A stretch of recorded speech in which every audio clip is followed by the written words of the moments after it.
You also want to make sure that you're regularly siphoning any garbage out of the sump, because any stuff that's settling in the sump there, we'd much rather get out on a regular basis and not have that build up with sediment. You really want an end cap on this, otherwise this sort of situation can happen where the skimmer can actually overflow, and that's going to be particularly the case if the sump level is going up and down.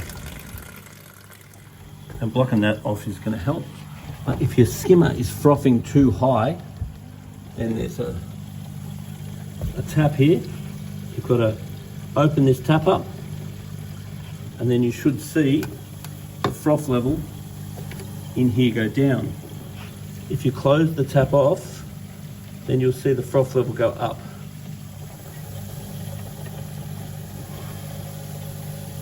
And it takes time to set a skimmer. It really isn't the case where you can just turn it and then expect to see a result. You want to turn it, then wait a while, then turn it and wait a while. At the moment it's still over skimming, so we've got two options. One is drop the water, or two is we need to close this valve off. Sorry, open the valve up. Open the valve up, the bubbles go down. Close the valve off, the bubbles go up. Now whenever you do anything major with the aquarium, over skimming is a very common thing. I'm not actually totally confident that valve's doing much at the moment, so I'm just going to drop this water volume. That'll settle down very quickly, but once again, because this sump level is going up and down, the skimmer will never be efficient. So by dropping the water level a little bit, it seems to be skimming very nicely now, but once again, this is very temporary, because as that water drops, the skimming will go down. So the lights seem to have gone off. I'm assuming that's got to do with the scheduling, because the Radions have quite good ability to set schedules. But it's important that the lights are not on too much, or you'll end up with algae. Sort of 8 to 12 hours a day is pretty normal. And you really want the lights on when you're likely to be enjoying the fish. But tanks all progressed now. It's quite common that when I leave, the tank looks worse than when I started. And that's because I end up uprooting everything.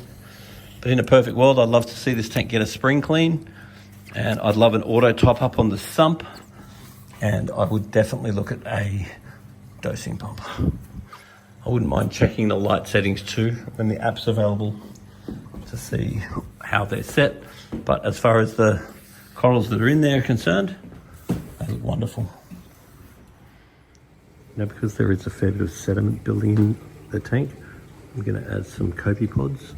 And copepods are little microorganisms that will come alive like worms in the compost heap. They're pretty much invisible, but they'll just run around the aquarium hoping to clean anything that any waste or any nutrients in the back of the reef and in the filter.